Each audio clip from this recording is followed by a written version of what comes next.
Good morning. Happy Monday, everyone. Today, we are going to really be shifting our focus away from kind of the nature side of things, the genetics, the evolutionary psychology, and focusing our attention on the nurture piece of things, right? How does our human experience impact why we behave the way that we do? So we're going to look at human experience, and then we're going to look at gender, because gender is something that throughout time, scientists, psychologists, sociologists have all done research and really focused on, is this something that we're born with, right? We have biological sex, but what does gender mean? And is gender something that's socially constructed, right? Is it something that we learn how to behave like a girl or like a boy, right? And we're going to look at that a little bit. We're going to listen to a podcast, watch a couple of videos as they pertain to gender identity, and a lot of the terms surrounding our understanding of gender. And then tomorrow, like I've kind of referenced a couple of times, you are going to be watching a movie or documentary as a little bit of a brain break, but also giving you some insight into this nature versus nurture debate. So, without further ado, we'll get started on the lecture. Again, happy Monday morning. What are we on? Week 5 of e-learning. You got this. Let's go. So let's go ahead and dig right into this nurture side of things and start talking about, right, how our human experience impacts our life. So what I want you to do is I want you to make another T-chart in your notes. Just a quick T-chart. On the left side, you're going to write parents, and on the right side, you are going to write peers. I'm going to say a few kind of traits that people have. And I want you to write if you think that this trait is more influenced by your parents or if it's more influenced by your peers. So with that, you have your T-chart, parents on the left, peers on the right. I'm going to read those traits, and I want you to kind of denote which one is more impactful. So, cooperation, self-discipline, charitableness, learning cooperation skills, so like how you cooperate, work in groups, choice of music, good and bad habits, responsibility, education and career path, religion, style of interaction with authority figures, so how are you interacting with those in quote unquote power? That could be a teacher, that could be an adult, that could be a police officer, whomever. Learning the path to popularity. How do you become popular? I want to be popular.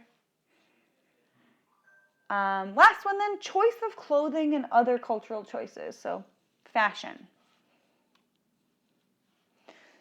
So you've taken a second, you've denoted which of these traits you believe is more influenced by your parents and which of those are more influenced by your peers.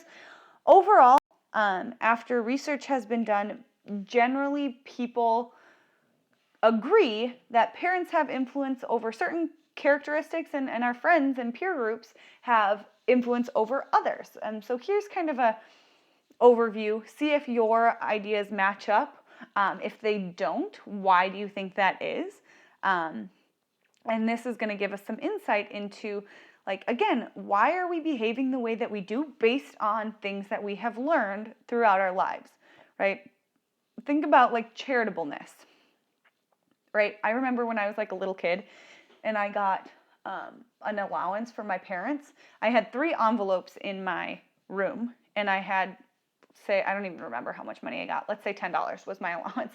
I had to put 20% into charity, right? I had to put 20% into my savings, and then I could keep the rest. So $2 went into my charity, $2 went into my savings, and then I got to keep $6, right? And ever since I was like from 2 until I didn't get an allowance in high school, probably like through 7th or 8th grade or whatever, right? I did that practice, right? That's my parents, specifically my mother, teaching me the value of charitableness, right? Like being able to give back. Yes, I'm making money, but I'm not going to keep it all. I'm going to save some and I'm going to donate some, right? So what influences our behavior and how we perceive the world, right? And it's important to recognize that all of this then comes together to talk about like how it affects ultimately our brain development, right? Our environment gives us experience, and that experience influences how we behave. So all of this kind of potential influence of environment on brain development, it all starts in the womb. It starts as we are embryos in our mother's tummies, right? Tummies, uterus, whatever you want to say. Some embryos get exposed to differing nutrition and varying levels of toxic agents, right? Depending on if your mother is vegan or not, right? You may be exposed to certain vitamins and nutrients if your mom eats meat versus she doesn't, right? Like that can influence how our brain develops, not good or bad. I'm not like saying that you should or shouldn't eat meat here, right? I'm just saying that there is an influence that womb environment actually has on our development, right? Enriched environments help develop a heavier and thicker brain cortex. If a mother is pregnant and she is doing everything that she's supposed to do, she's taking her folic acid and her prenatal vitamins, and she's drinking high-fat milk, and she's doing everything that she's supposed to do to give her baby the nutrients that it needs, right? That baby is going to have a heavier and thicker brain cortex than maybe a mother who isn't able to or doesn't know that she's pregnant or doesn't care or whatever the circumstance might be, is unable to give her baby those nutrients, right? This makes sense. Genes dictate our overall brain architecture, but experience directs the details. Like it directs what is actually developing and how it is developing. So research has been done about this idea of experience and brain development. Basically what they did is they took rats who were born from the same parents and the same genes, and they put some of those like sibling rats in an enriched environment, right? They had more social interaction and physical play. They had greater access to certain like nutrients and stuff, whereas one rat was pulled aside and kind of kept in isolation. He or she, I don't know, got like the bare minimum nutrients. And you can see here that the enriched rat brain cells were far more developed than those of the impoverished rat's brain cells, right? Again, this makes sense. It's pretty intuitive. If you are being exposed to enriching experiences, things that make you like learn, and you have proper nutrients and you're healthy, right? Your brain is more able to develop stronger connections. Whereas those who are in impoverished environments, right, that don't have access to certain nutrients, that aren't consistently engaging in enriching experiences, right, they're unable to make those connections. And on top of all of this then, we're not just like developing these connections and these neural pathways, our brain is actually like pruning all of our unused neural pathways as well to make space for new ones, right? To make our well-used brain pathways work better, the unused connections are pruned away. This means that if certain abilities are not used, they will fade. Let me give you an example. So I was in choir in high school. I went to Minnetonka High School. I think I've mentioned that before. And I took music theory, and I was a very, very good sight reader, right? I could read music, I could sing it. That's what sight reading is, right? I could tell what key a song was in. I could like do all of that stuff. Now, this summer will be my 10-year reunion. So I'm removed from that quite a bit. Now, if you were to hand me a piece of sheet music, I would look at it and be like, all right. It's really a guessing game at this point, right? And that's because my brain is pruning those unused skills. I haven't sight read in a while. Therefore, my brain isn't going to continue to try and like nourish and develop and grow those pathways. It's going to say, not worth my effort. Let's focus on, right now in this day and age, how to better our use of technology for teaching, right? Like whatever that might be. So here's an actual like visual representation of what that impact of environment can actually have on a human brain, right? Repeated practice at a finger tapping task begins to activate a slightly larger group of motor neurons the more that it's done, right? So you can see here that if you're doing just something really simple and kind of monotonous, a finger tapping exercise, you have to engage some sort of motor neurons to like actually physically move your fingers. But as you do it longer and you get better at it, you see that more of those neurons are engaging and they're growing to make you a more successful finger tapper, right? That's where the phrase, quote, practice makes perfect comes from, right? Like that makes sense. And the more that we do something and the more that we engage in a specific task or experience, right, the more focus our brain is going to put on making sure it's prepared to handle those types of scenarios or situations. We already kind of chatted about parental and peer influences, but there are some like research founded conclusions that we can make about parenting styles and the influence that peers have on us, right? Generally, environmental influences, including parenting, account for about 10% of temperament, although a much higher percentage for other features such as values. If you have a family member who is consistently acting out and yelling and is violent, right, you will be more prone as you grow up to also have violent outbursts and have like a quick temper, right? So temperament is one of those things that is can be influenced by parenting style, but generally speaking, we're seeing a lot of our values, again, going back to that like charitable piece, those types of ideas are mostly influenced by parenting, right? In a non-abusive or like average parental relationship, this eases off on both the blame and the credit they assume for how their kids turn out, right? But we also know that the extreme pattern of abuse and neglect that some children deal with can lead to many more effects than the abused kid who becomes abusive phrase that you see in the textbook if you're referencing that, right? You can basically understand that if a child was abused within their childhood, right, that's an impoverished environment, right? They're probably not getting like the love and support that kind of, I don't like the word normal, but like a more normative child experiences growing up.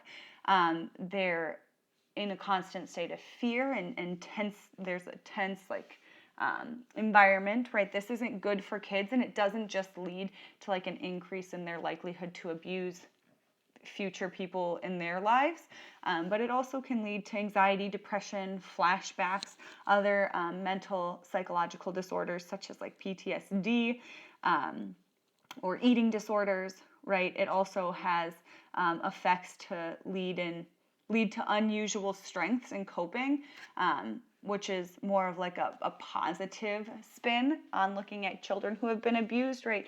They generally are they're better at problem solving, acceptance, determination, or the ability to seek out helpful resources, which tends to be a key factor in resilient survivors of something like abuse or trauma.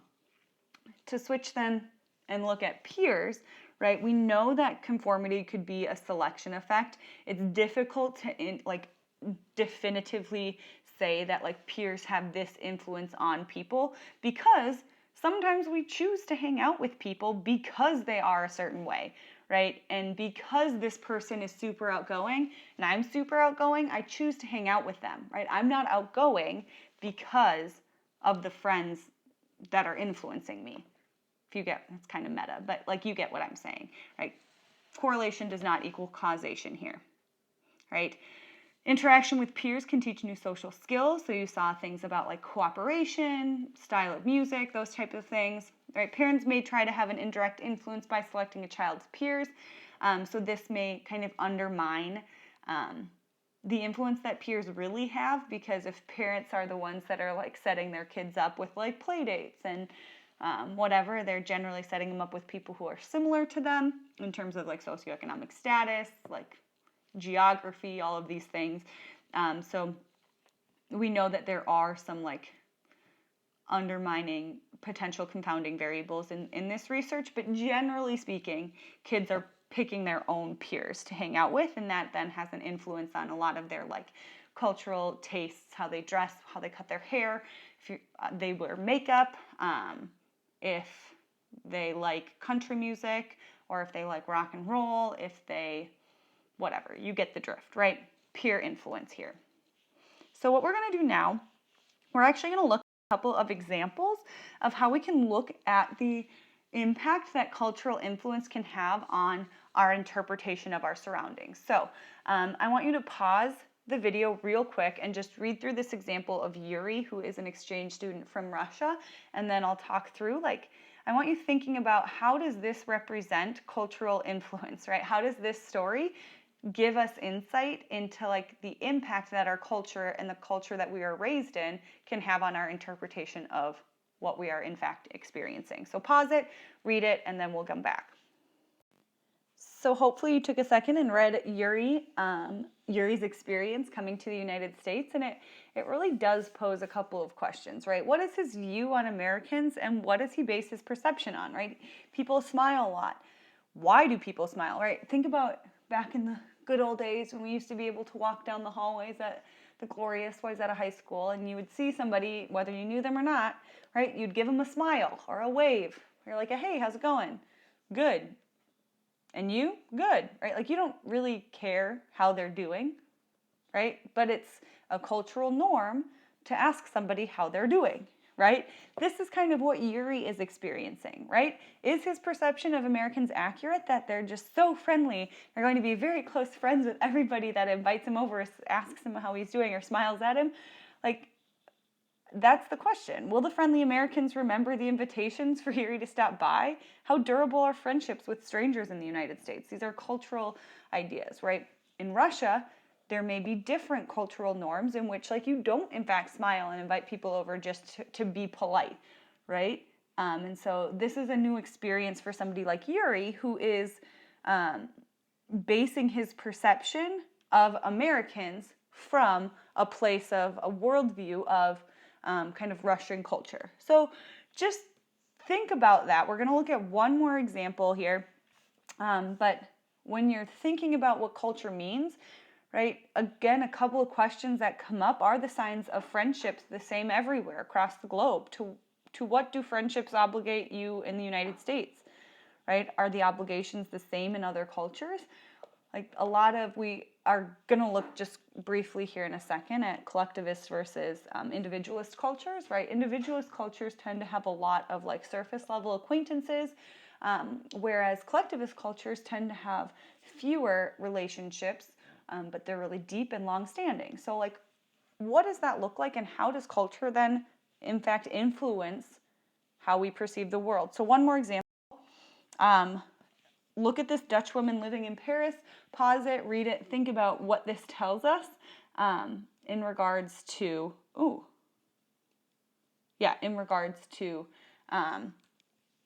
her culture impacting her experience. So obviously here we have a miscommunication or a misinterpretation about what a dinner invitation means, right? This could be coming from a male versus a female kind of cultural experience. This could be coming from Dutch versus Paris. This could be completely unrelated to that. But like, were either of these real or expectations unrealistic, right? Looking at the conversation and thinking about what that is, I mean, like, in today's day and age, I think that the man is definitely out of line in terms of his assumption, but it's not an unreasonable kind of conclusion for somebody to draw, right? Especially if you are raised, right?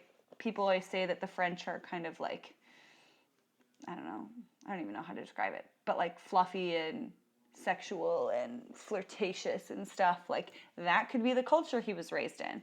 And it's important to recognize, again, just that nature versus nurture piece of it, in that like we all experience our lives in different ways. We're influenced by different people. We live at different socioeconomic statuses. We have different jobs, which put us in contact with different like social issues. And that then informs how we are perceiving what's going on around us. So here you have just kind of a chart that talks a little bit about culture. I'm not going to talk through all of this. If you want to get more insight, a lot of this is pretty intuitive, right? We know that like culture variation can occur even within one culture. Think about like language, pace of life, gender equality, right? A lot of this stuff is stuff you already know. It's just a matter of applying it then to like our understanding of psychology. So looking at culture refers to a pattern of ideas, attitudes, values, lifestyles, habits, and traditions shared by a group of people and passed on to future generations. We've looked at examples. Feel free to pause it and jot down some of these ideas if you're interested. I just want you to have this content, but I'm not going to super dig into it right now. I do want to talk briefly about the difference between individualist versus collectivist cultures, right? I referenced this before, but there is a pretty significant difference between how those growing up in an individualist society versus a collectivist society like engage with their surroundings. The United States is individualist, right? There's a priority in taking care of yourself and getting the best job that you can get and making money, and like we have this capitalist structure. Neither of these ideas are good or bad or right or wrong. They're different, right? And so like what can you do to better your chances to get into college, right? Whereas a collectivist society is a lot more interdependent, and their identity comes from belonging, right? They want to fit in, they work together. It's more of a group effort to get from point A to point B. Again, I referenced that like collectivist relationships tend to be few but close and enduring, whereas individualist relationships tend to be many, often temporary or casual, and it's okay for confrontation to take place, right? We see behavior reflecting in one's personality and attitudes through an individualist culture, right? Like, I'm behaving this way because that's who I am. That's how I was raised. Those are my traits. Whereas a collectivist culture, behavior reflects social norms and roles more intensely. Like, obviously in individualist cultures, like in the United States, there are social norms that we abide by, right? We raise our hand in school. We don't just like kick a stranger as they walk by, right? There are certain norms that we like abide by, but not to the same extent as a collectivist culture. Collectivists would put like the value of those cultural norms above their own ideas and their own feelings. And this brings then kind of full circle, looking at culture and genes. We're going to talk about child rearing here in just a second, then transition into our conversation about gender. So when we're talking about culture and genes, again, it's similar to that like peer influence. We don't know, oops, I dropped my pen. We can't directly like conclude that one is impacting the other, right? There is a difference in average blood pressure between racial groups, but, right, that doesn't necessarily mean that race, which, by the way, is a social construct, people with darker skin or lighter skin or with more yellow pigment or red pigment, right? Like there's 99.98% similarity in our DNA, right? There's no genetic basis for race. It's a social construct. I digress. But it may seem as if there is a difference in blood pressure, whereas it might just be the fact that people from different cultures tend to have different color skin and tend to eat different types of food, right? Americans who are Caucasian might eat a lot of hamburgers, whereas Hispanic Americans living in Texas may eat a lot of empanadas or tacos or whatever it might be, right? And that influences blood pressure, right? So recognizing that there is potentially like genetic assumptions being made when there are other confounding variables that are the actual culprit of those differences. And then the last piece here is just child rearing, right? We know that our parenting style is can even be different from person to person for kids at Wayzata High School. Some people have parents who are very strict. Some people have parents who are very lenient. Some parents want to be friends. Some parents want to be authoritative, and that's fine. Again, there's no right or wrong way to parent as long as the child is safe and loved. But we know that in individualist cultures, they are going to raise their children to be self-reliant and independent, whereas people in collectivist cultures are going to raise their children to be compliant, obedient, and integrated into the webs of mutual support, right? It's more about you fitting into the family than you thriving and doing whatever you're going to be successful at, right? So just kind of recognize all of these different experiential influences that are, in fact, influencing our behavior. So that's what I have for experience. Again, now we are going to shift our attention and talk about gender. And we're going to do that by just starting off by defining some terms. You're listening to a podcast I've annotated it and given you written definitions while this podcast is going on, but it is very important. P.S. You guys, this podcast that you're about to listen to / see definitions written out took me a very embarrassingly long time to make. So I hope you enjoy this.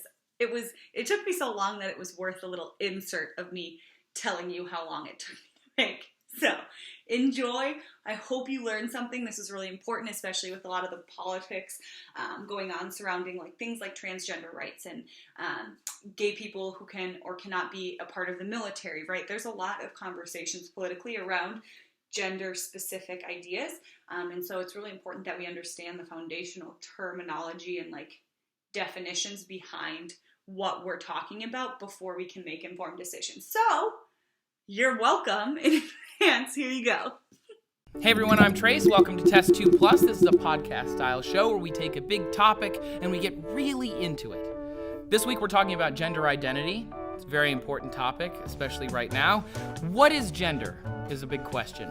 Why does it matter? And do we even need it anymore? These are questions we're going to get into. We should explain some terms, though. I think those are all really important. Sex and gender are both inborn and both fluid, both public and yet at the same time kind of intensely personal. So let's start with some basic concepts for what sex and gender are. Sex is a biological concept. Gender is a human and social cultural concept.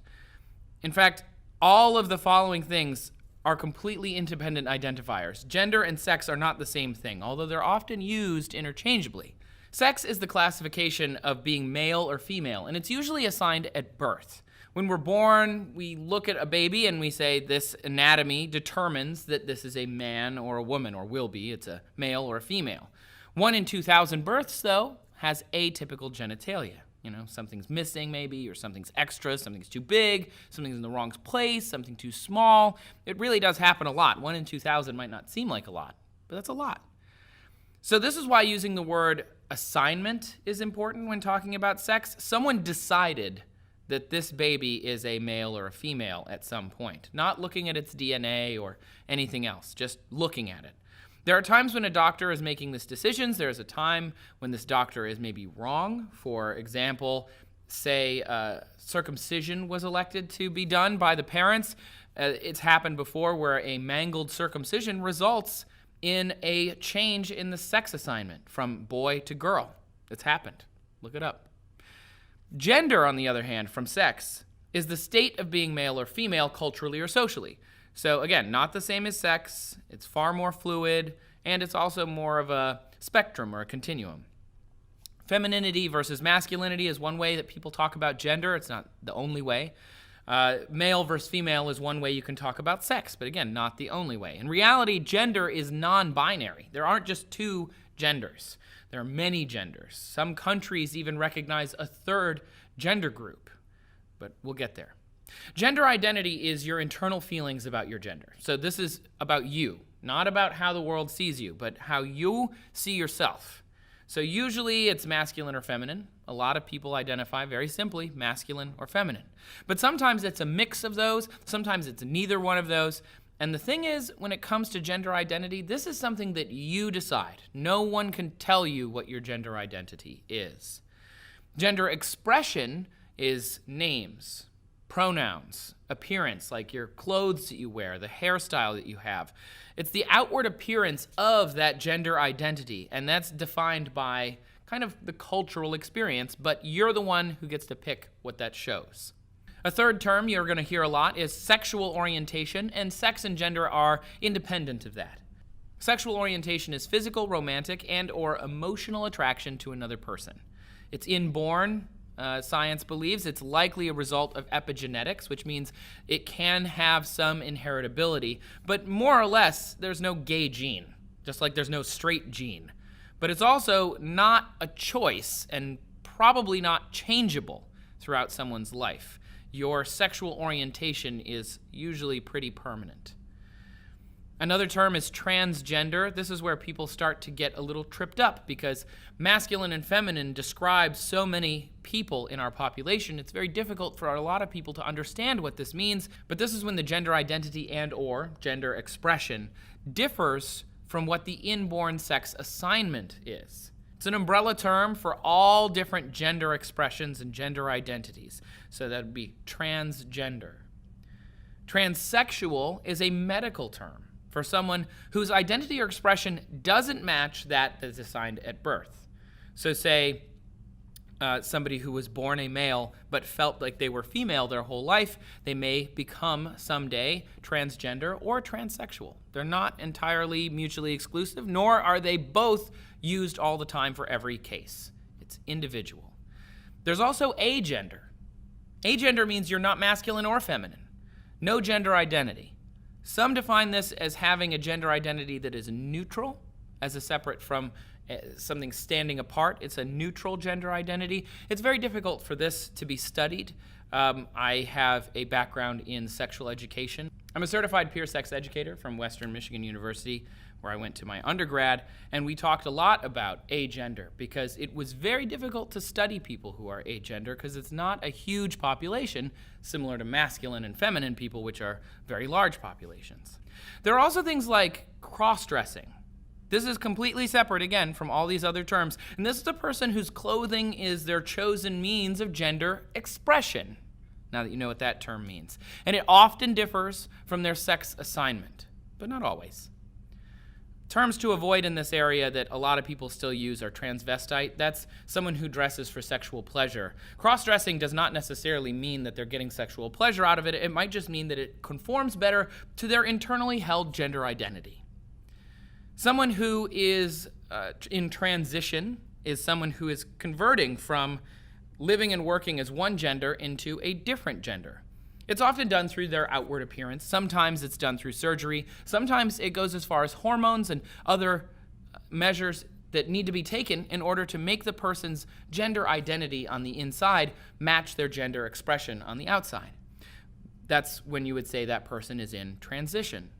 Everyone transitions differently, and there are different levels of transition. Not everybody goes 100% masculine to 100% feminine. And in fact, most science says that there's no such thing as people who are 100% of either of those things. Everyone is on this spectrum or on this continuum. Some people will transition part way and find their spot that they are most comfortable, and that's where they will stop. Some people you will read about if you go and looking into this stuff, you'll find some people transition a little bit, find their spot, but transition a little farther and then come back, as in they'll maybe stop taking a hormone or they won't go through with the surgery they had planned because they found the place where they were comfortable even though they planned to go farther. This is all complicated, and you might be thinking to yourself, so if I am a masculine person who was assigned male when they were born, what am I? There's a term for you too. It's cisgender. Cisgender people are people who identify with the gender that they were assigned at birth. It's not better to be cisgender, but it's nice to know who you are, and it's part of your identity, whether you know it or not, or whether you knew it before I told you it was a term or not. It's an important part of who you are. And that's why this is complicated, because this involves human lives.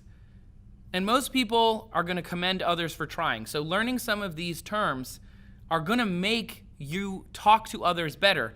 And even if you use the wrong term, say you're talking about someone's cross-dressing and you use the word transvestite. Don't. But if you do, people will commend you for trying often, as long as you're not doing it in a negative way. Because this is about people's individuality. It's about affirmation. You're seeing people as they want to be seen, and that's important.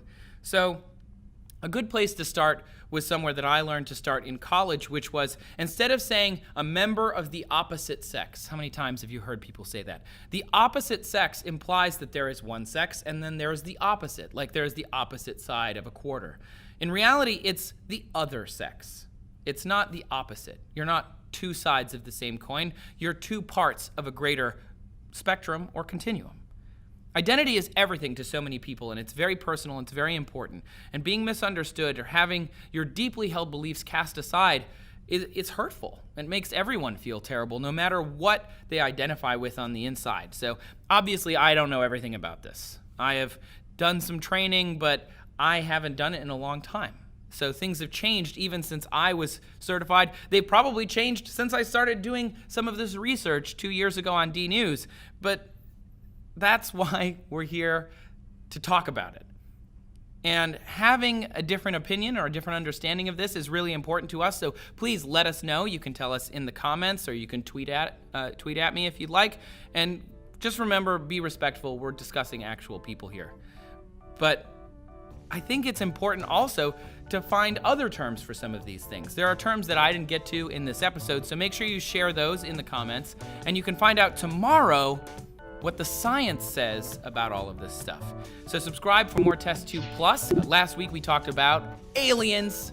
Super exciting stuff. We had our first guest ever, Dr. Ian O'Neill, astrophysicist. Really, really cool. Thanks for watching Test Tube Plus. We'll see you tomorrow.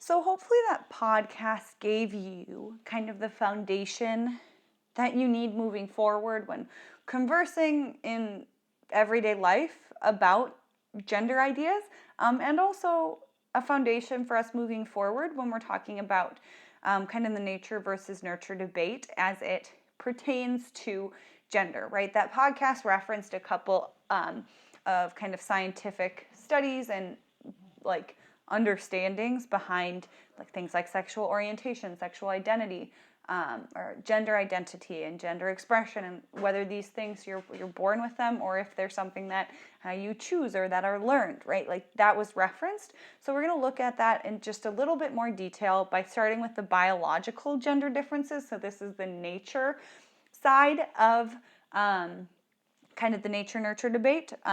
Here we see that biologically, male or female chromosomes are either made up of an XX chromosome, which leads to somebody being biologically female, that is their sex, and an XY chromosome would be biologically male, or their sex would be male, right? And you guys looked at this too with your genetics web quest, so you kind of know this, but like it is important to recognize the difference between sex and gender because they are different, and they reference that in the podcast. But the biological gender for men and for male babies who are born, their testes develop, and at 7 weeks, the testes produce a flood of testosterone, then leading them to become, of course, their biological sex to be male. That does not necessarily mean that they are going to identify as male as they grow older, right? And so we know that hormones guide the development of external sex organs. So more testosterone would lead to the development of male sex organs, and more estrogen would lead to the creation or the development of more female sex organs. So we are going to watch a video here real quick, but we do want to just reference like the brain differences between males and females, right? During the 4th and 5th months of pregnancy, sex hormones bathe the fetal brain, right?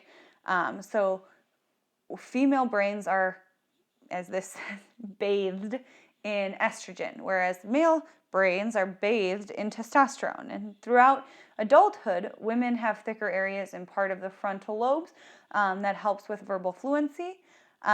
We also know that females tend to mature both physically and mentally quicker and sooner than boys, right? That's why I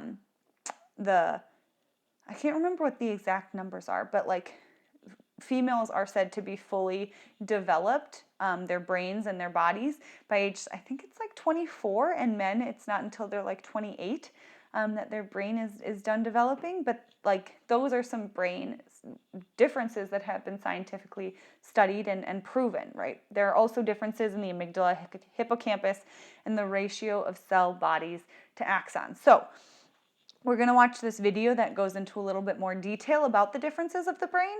We're going to talk about where kind of our gender identity and the development of our gender identity comes from, and how gender roles in our cultures plays a part in that development. And then we're going to end the conversation by watching a TED Talk about Disney. So let's watch this and then we'll continue on. I think we've all heard this saying, men are from Mars, women are from Venus. The implication being that they are just completely, totally, fundamentally distinct. But say you picked up a male brain and a female brain and compared them. Like you squeezed them and you poke them and prod them, and this is kind of a gross example. I don't think we should be playing with brains. Put the brains down. The question is, if you looked at a male and female brain side by side, would you be able to see any differences? Well, the answer is super controversial, and you probably wouldn't be able to tell with the naked eye, but like, maybe? The better question is, would it even matter if you could? Now, it's important to note that we're talking about biological sex here, not gender. Almost all of the studies on brain anatomy have been done with people whose gender identity aligns with the sex they were assigned with at birth, which means we can't really apply their results to people with other gender identities. Same for people who are intersex, meaning their chromosomes or reproductive anatomy don't fit the typical binary. With that in mind, though, we can ask whether there are fundamental differences in brain anatomy between biosex males and females. And there are a lot of good reasons to ask that. Outdated stereotypes like the idea that males are better at math aren't one of them. But there are differences between males and females that are pretty well supported. For instance, females are more frequently diagnosed with disorders like depression and anxiety and have higher rates of Alzheimer's. Biological differences in the brain, if they exist, could help explain and treat these diseases. And then there's the fact that most of science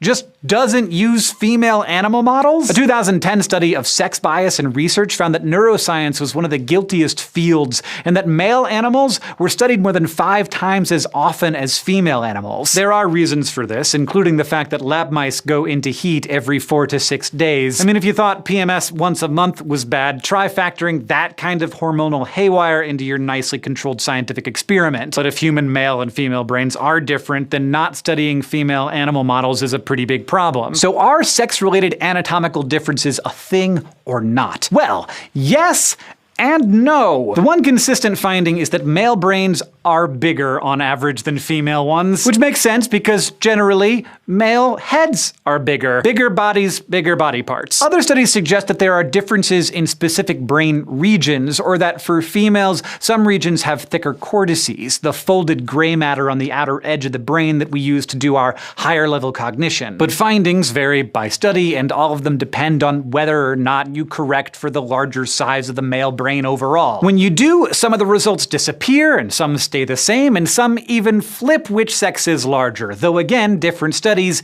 have had different results. And whether or not to do that kind of size correction is still hotly debated by scientists. Some researchers point out that larger brain structures are still larger brain structures no matter what size your body is. Those extra neurons gotta be doing something, right? And we make all this fuss about our brains being bigger than those of other primates because we assume that size matters. But it's not like we think sperm whales are vastly more intelligent than we are, even though their brains are more than than 6 times the size of ours. So most studies investigating behaviors or disease conditions look at the relative size instead. Indeed, the very fact that a lot of sex differences disappear once you correct for relative head size suggests that maybe it's worth taking a second look at. For example, a 2018 study, which is perhaps the most comprehensive to date, looked at the brains of 2,750 females and 2,466 males and found that anatomical differences did exist and were statistically significant. On average, females had thicker cortices in 48 of the 68 brain regions examined, but males had larger brains and larger brain regions and structures. When the size of the brain was accounted for, though, the sex differences in the size of most of these regions disappeared. So did the size differences in structures, like the hippocampus, caudate nucleus, and thalamus. And females ended up having larger relative volumes for 10 regions as well as the right nucleus accumbens. But the differences in size of these structures, absolute or relative, were small, and there was a lot of overlap. So if a particular structure was really big or really small, it might be associated with a particular sex. But plenty of different sizes for a given structure could be considered totally normal for males or females. And previous studies had found that while there are average differences between the sexes, individuals don't necessarily have male or female brains. Researchers in a 2015 study of 281 brains found that individuals often have like a quote-unquote mosaic of male-ish and female-ish brain characteristics, rather than all their structures tending toward one sex. What conclusion can be drawn from all of this? Well, despite all the controversy, there might be some small differences on average between male and female brains. And that does kind of make sense. After all, males and females have different chromosomes and are exposed to a different set of hormones both prenatally and throughout our entire lives. Despite that, though, a lot of social psychologists and sociologists point out that it's impossible to know how much of these sex differences come from biology and how much come from environmental influences. The brain is famous for being plastic, after all. And it makes sense that if playing video games alters your brain, how you were raised and treated and act alters your brain too. But there's also an assumption underlying all this debate, which is rarely questioned, that these differences correlate to sex-specific differences in cognition or behavior. The thing is, there's not much evidence that that's true, and there might be a reason for that. One interesting theory some psychologists have is that size does matter, but that the anatomical differences between the sexes compensate for any cognitive differences that might otherwise arise because of sizing. So that relatively large right nucleus accumbens or the thicker cortices of females don't make them act or think differently than males. It ensures they don't, despite the males' larger noggins. And even if size does matter, bigger isn't necessarily better. There simply isn't a lot of evidence that actually connects anatomical differences in brains to behavior or cognition, unless you're talking about things like malformations, lesions, or serious brain damage. And remember phrenology? That super cool trend in the 1800s of using the lumps and bumps on a person's head to make judgments about their thoughts and personality? Yeah, that one made everybody look silly. So as usual, there's a lot more work to be done to figure out what all this means. But for now, you can be pretty skeptical of anyone trying to use brain anatomy to justify any argument about differences between the sexes. Thanks for watching this episode of SciShow Psych. If you want to keep exploring the wonders of brains large and small, be sure to click that subscribe button.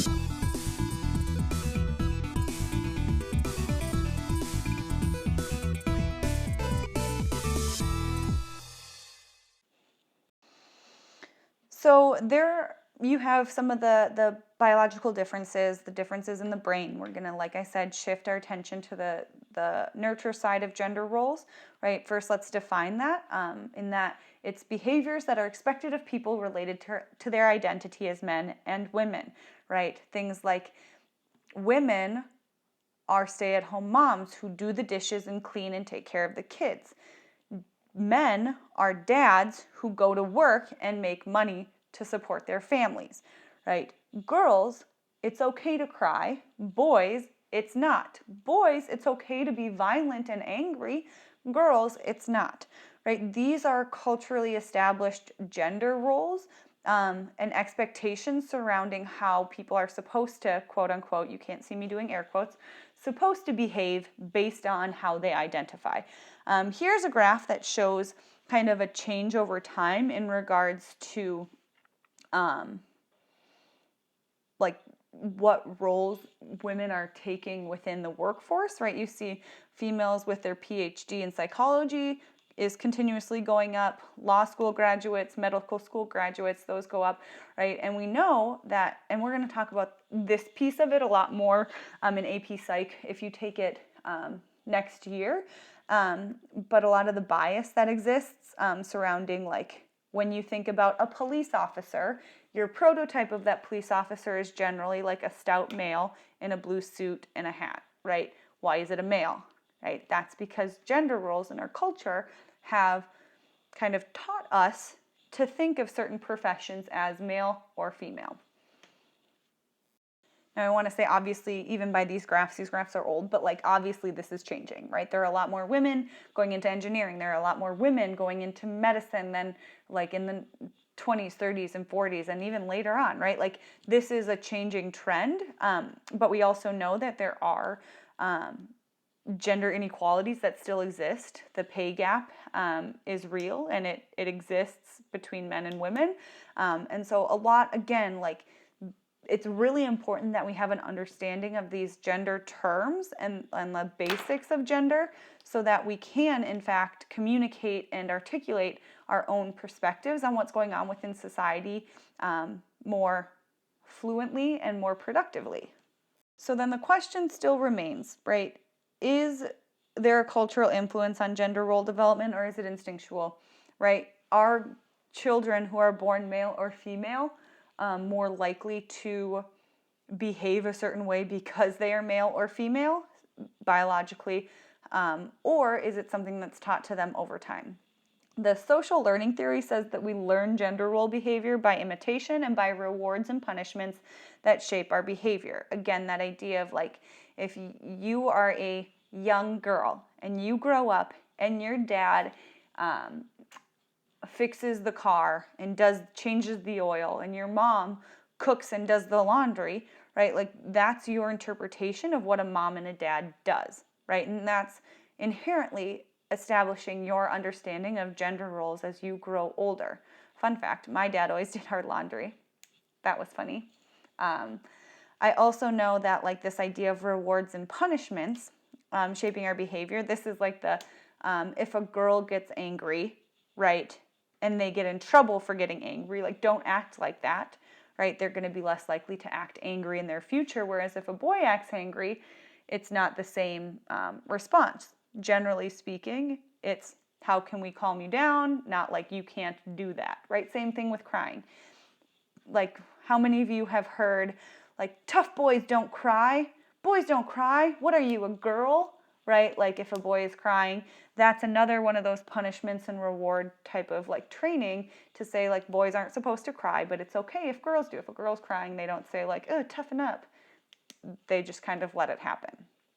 We also know that gender schemas are the cognitive framework for developing concepts of male and female. These frameworks guide our observations, right? Once we start to develop our understanding of gender roles, that's what we perceive on a day-to-day basis, right? Even if somebody is breaking down those roles and those norms, we're still going to, we'll forget those, right? Because they don't fit into our gender schema. We're going to remember the stuff that reaffirms what we already believe. And then the last one here, gender typing is the instinct which drives some children to fit into traditional gender roles, right? This idea that like mom and dad told me I'm a cute little girl that wears pink dresses and bows, and so I'm going to be a cute little girl who wears pink dresses and bows because that's what I feel I'm supposed to do. So we know that there are a lot of different approaches to understanding gender and how it relates to psychology, and we also know that a lot of things influence our individual development, right? There are biological, psychological, and sociocultural influences that you can see here, right? Biological, our human genome, our DNA. Our psychological is really focusing on our like beliefs, feelings, expectations, our responses evoked by our own temperament. And then we have like our social cultural influences, what our parents think, what our peers think, what like our greater society and culture thinks. And all of this kind of is in an interplay with us actually developing our own concept of who we are and how we fit into all of it. So that's what I have for you for gender. We are going to watch a TED Talk now. Obviously, it's about 13 minutes long. And it says, or it's called How Disney Teaches Manhood, right? We've seen a lot of study and research done. This is like one of my favorite TED Talks of all time. But we've seen a lot of studies and research done about like how little girls identify with the female characters in these Disney movies, these princesses, and how like if a princess is seen as like weak or needing help, like how that reaffirms this idea of like women needing men to be successful, right? And that like the end goal in life is to find a prince and get married and live happily ever after. We've seen a lot of this. But what we don't always get to see, or what's not always talked about, is how little boys are identifying with the male characters, right? And how those male characters are interacting with women and the female characters of the movie, right? So watch this TED Talk. It's very interesting, and it really does kind of give a new perspective into our understanding of gender and how culture and what we experience can influence our own interpretation of who we are and what our own individual identity is.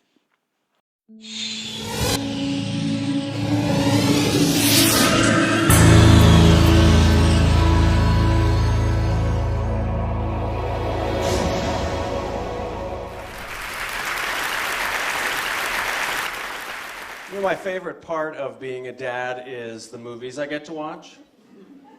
I love sharing my favorite movies with my kids, and when my daughter was 4, we got to watch The Wizard of Oz together.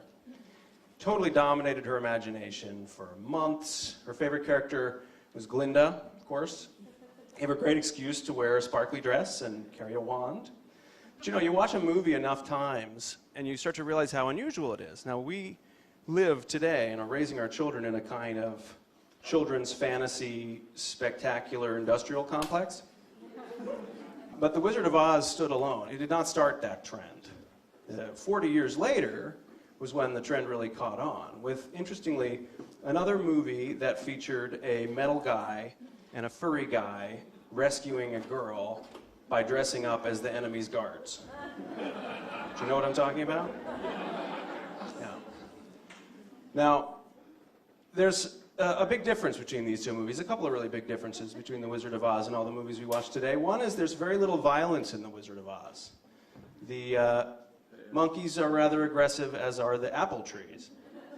But I think if The Wizard of Oz were made today, the wizard would say, Dorothy, you are the savior of Oz that the prophecy foretold. Use your magic slippers to defeat the computer-generated armies of the Wicked Witch. But that's not how it happens. Another thing that's really unique about The Wizard of Oz, to me, is that all of the most heroic and wise and even villainous characters are female. Now, I started to notice this when I actually showed Star Wars to my daughter, which was years later, and the situation was different. At that point, I also had a son. He was only 3 at the time. He was not invited to the screening. He is too young for that.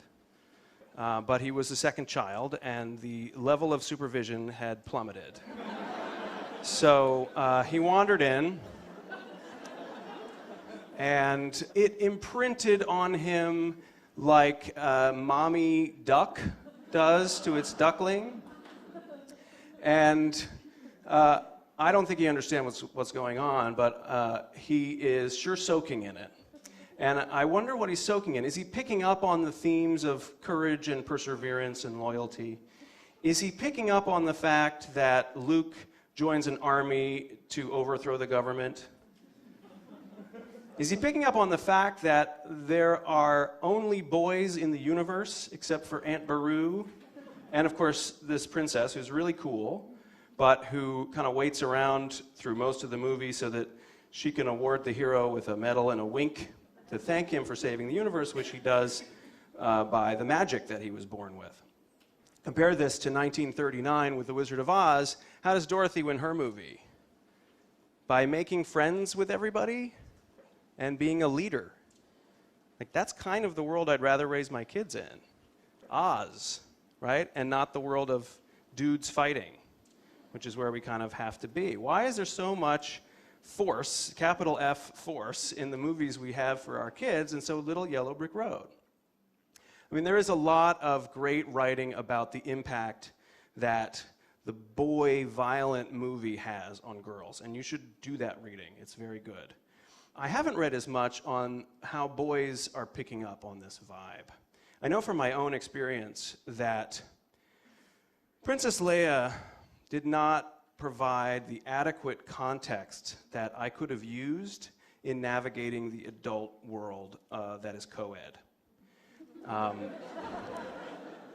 think, there was a kind of first kiss moment when I really expected the credits to start rolling, because that's the end of the movie, right? I finished my quest, I got the girl, why are you still standing there? I don't know what I'm supposed to do. The movies are very, very focused on defeating the villain and getting your reward, and there's not a lot of room for other relationships and other journeys. It's almost as though if you're a boy, you are a dopey animal, and if you were a girl, you should bring your warrior costume. I mean, there are plenty of exceptions, and I will defend the Disney princesses in front of any of you. But they do send a message to boys that the boys are not really the target audience. I mean, they are doing a phenomenal job of teaching girls how to defend against the patriarchy, but they are not necessarily showing boys how they're supposed to defend against the patriarchy. There's no models for them. And we also have some terrific women who are writing new stories for our kids. And as three-dimensional and delightful as Hermione and Katniss are, these are still war movies. And, of course, the most successful studio of all time continues to crank out classic after classic, every single one of them about the journey of a boy or a man or two men who are friends or a man and his son or two men who are raising a little girl. Until, as many of you are thinking, this year when they finally came out with Brave. I recommend it to all of you. It's on demand now. Do you remember what the critics said when Brave came out?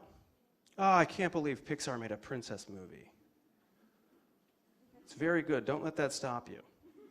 Now, almost none of these movies pass the Bechdel test. I don't know if you've heard of this. It has not yet caught on and caught fire, but maybe today we will start a movement. Alison Bechdel is a comic book artist, and back in the mid-'80s, she recorded this conversation she'd had with a friend about assessing the movies that they saw. And it's very simple. There's just 3 questions you should ask. Is there more than one character in the movie that is female who has lines? So try to meet that bar. And do these women talk to each other at any point in the movie? And is there conversation about something other than the guy that they both like? Right? Thank you. Thank you very much.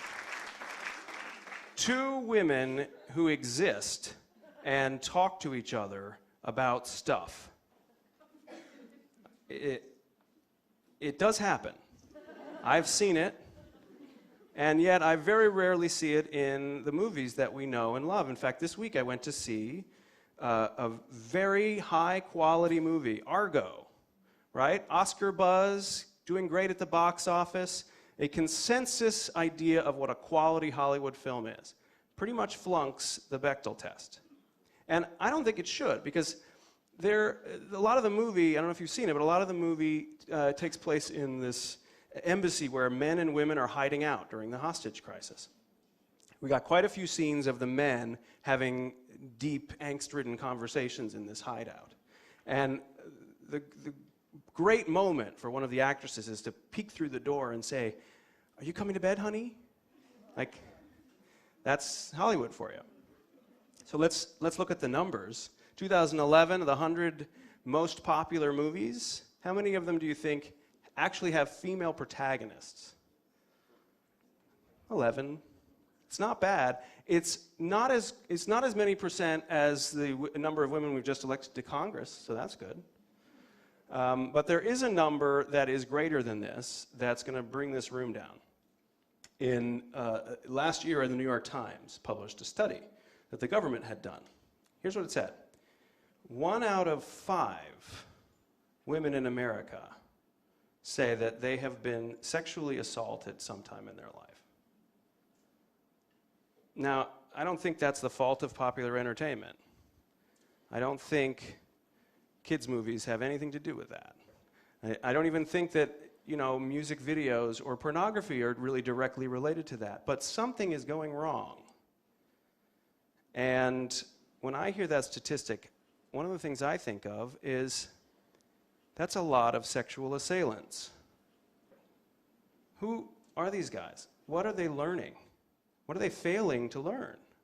Are they absorbing the story that a male hero's job is to defeat the villain with violence and then collect a reward, which is a woman who has no friends and doesn't speak? Are we soaking up that story?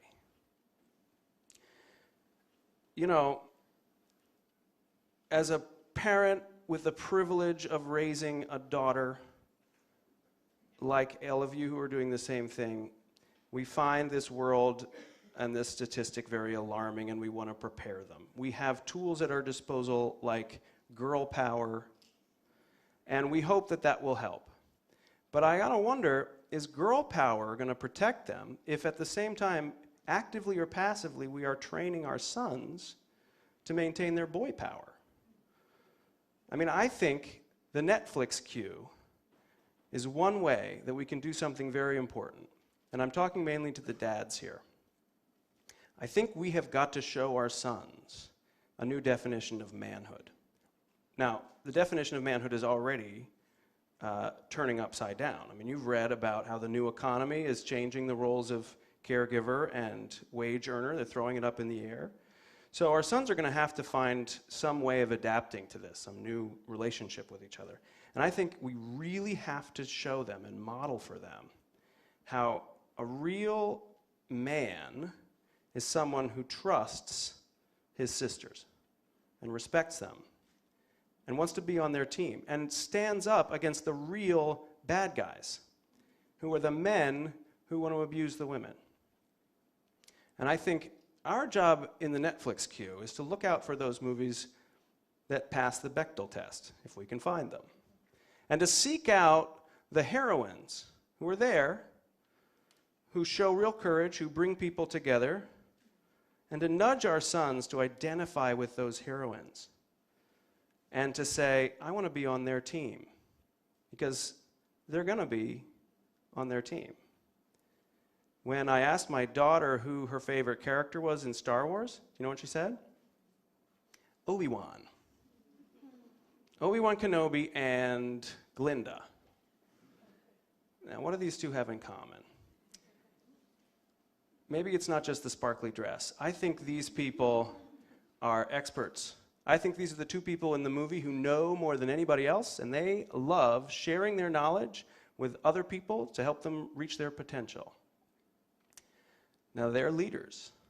I like that kind of quest for my daughter, and I like that kind of quest for my son. I want more quests like that.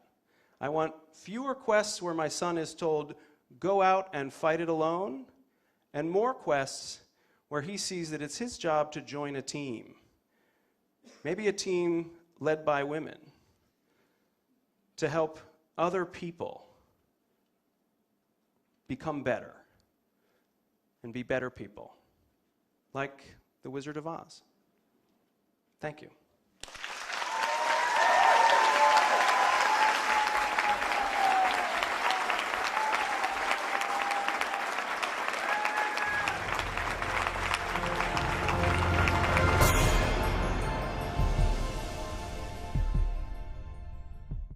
So there you have it. Experience, gender, kind of, again, tying this all together, this nature versus nurture debate, tying it all together and thinking about, like, yeah, we know the genetic side of things. We know the nature, right? How does nurture, how does our environment, how does what we experience on a day-to-day basis impact why we behave the way that we do? So with that, you guys are done for the day. Again, tomorrow, make sure you hop on Canvas. You look at the list of movies and documentaries that you can watch. There's 4 of them. They should all be available via different platforms. If you have a difficult time like gaining access to one of them, feel free to shoot me an email. We'll figure something out. Also, if you think of a movie or a documentary that relates to this nature versus nurture debate, or gives you like a different perspective that you've been wanting to watch, or that you have seen and want to watch again, that's not on my list, feel free to just shoot me an email and be like, hey, can I watch this one instead? Make sure you check with me, but like totally open. You're totally able to pick something as long as it's relevant to what we're talking about here. So have fun with that. As you know, if you have questions, I'll be available both Wednesday and Thursday. Your FRQ is on Wednesday. I've said this a couple of times, but do make sure that you are accessing the terms list on the homepage of Canvas, because that's going to give you an itemized list of what I'm expecting you to come into that FRQ knowing, right? The test is timed. You have 60 minutes to complete it. Therefore, you're not going to have time to like look stuff up, double check. You're going to be focused on answering the questions and answering it thoroughly, right? Reference my feedback from the FRQ, the first FRQ, right? What am I looking for, right? You're not just like giving me a 2-sentence response. This is more thoughtful than that. You might even want to re-reference back in Canvas announcements. I went over and I had like a little Zoom meeting and I talked about what my expectations are for these FRQs. You can watch that video back. So does, you should be defining terms, you should be connecting terms, and making sure that you are proving to me that you do in fact know this content. And I'm not going to know that unless you are defining and applying, right? So keep that in mind. A couple of resources for you. Again, if you have questions, shoot me an email. I'll be available. Yeah, have fun watching your movie tomorrow, and I will catch up with you guys on Thursday after the FRQ. You'll have a couple of days away from me and my voice.